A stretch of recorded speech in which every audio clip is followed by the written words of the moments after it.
Hey everyone, Andrew back again and welcome to another video, and it is Saturday, so I'm back with another slasher review as part of the HORRORmans Slashback Slasher Challenge series.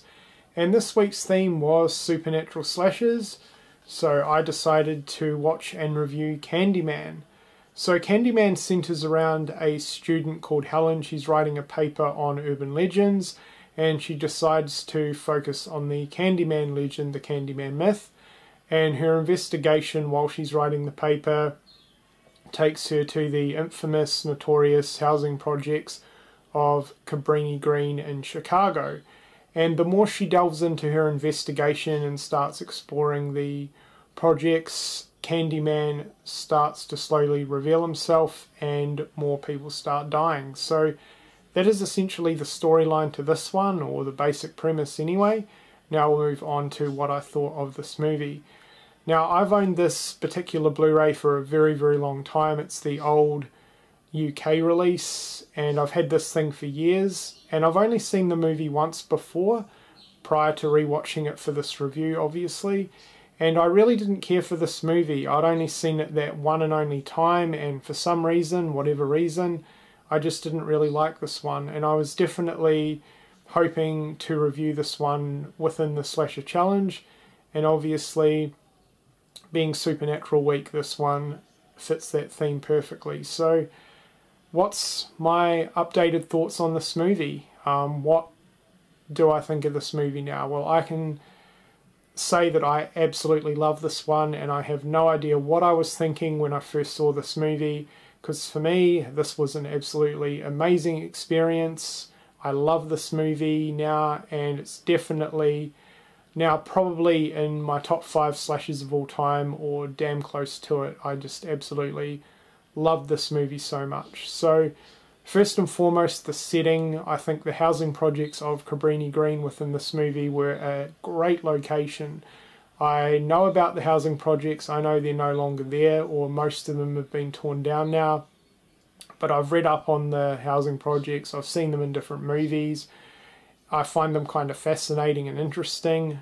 Wouldn't like to live there, fucking scary place, but I do know a few things that have happened there in real life. So the location was very, very creepy, scary. I was literally scared during the scenes at Cabrini Green. I was on the edge of my seat. I was pretty creeped out.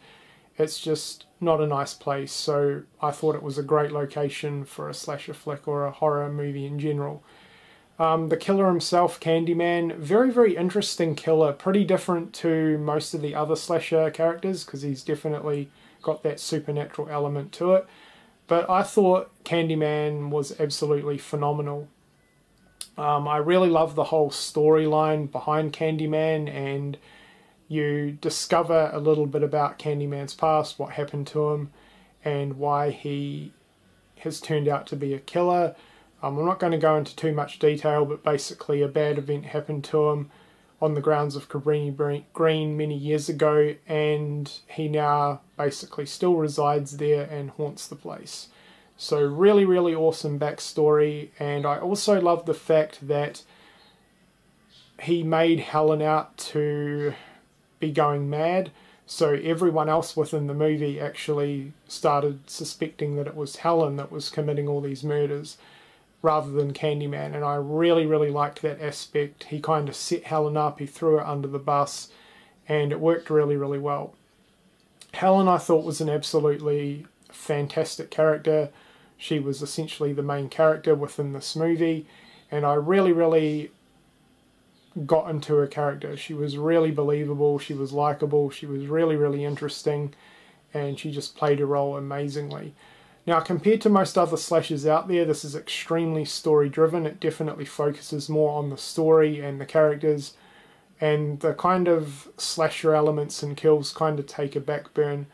But this movie works really, really well, and I really appreciate the fact that it's pretty unique, pretty different, and the storyline was really, really interesting. I was definitely invested in the story from start to finish, and I just absolutely loved every minute of it. The story started off a little bit slowly, but I really liked how they slowly revealed more and more as the movie went on. I felt the movie was really, really well paced. But yeah, absolutely fantastic story. Now the kills, the gore effects. Most of the kills were off screen, however, I definitely thought it suited the type of movie that it was. Now, I'm not going to lie, I would have liked to have seen a few more on-screen kills, but it wasn't really the focus of this movie or what the movie was about.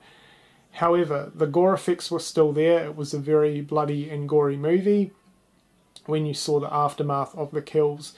And it was kind of similar to the original Texas Chainsaw Massacre in that aspect, because it actually felt like you were seeing a whole lot more than you actually did. So I really liked that aspect. But I'm a slasher fan. I'm a fan of seeing good kills on screen, and I definitely could have done with a few more.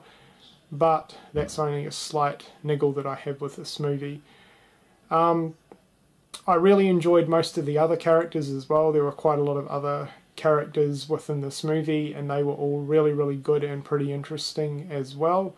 Especially the characters at Cabrini Green. I really, really enjoyed their characters quite a lot, especially the young kid Jake. He was pretty awesome. And I've got to say, I loved the ending. The ending was pretty awesome too. So overall, I'm glad that I rewatched this and that I absolutely loved it, especially after last week's review, which was a bust. I was due for a good one, and yeah, this one absolutely blew me away. So if you've seen Candyman, let me know what you think of it in the comments section below. If you haven't, obviously, from what you've heard from me within this review, I definitely highly, highly recommend this one. This is one of the best slashers that I've seen in quite some time. So this one definitely gets my highest recommendation. So check it out if you haven't. Anyway, that's been my review for Candyman. Until next Saturday when I'm back with another one. I hope you've enjoyed this review, and thank you for watching.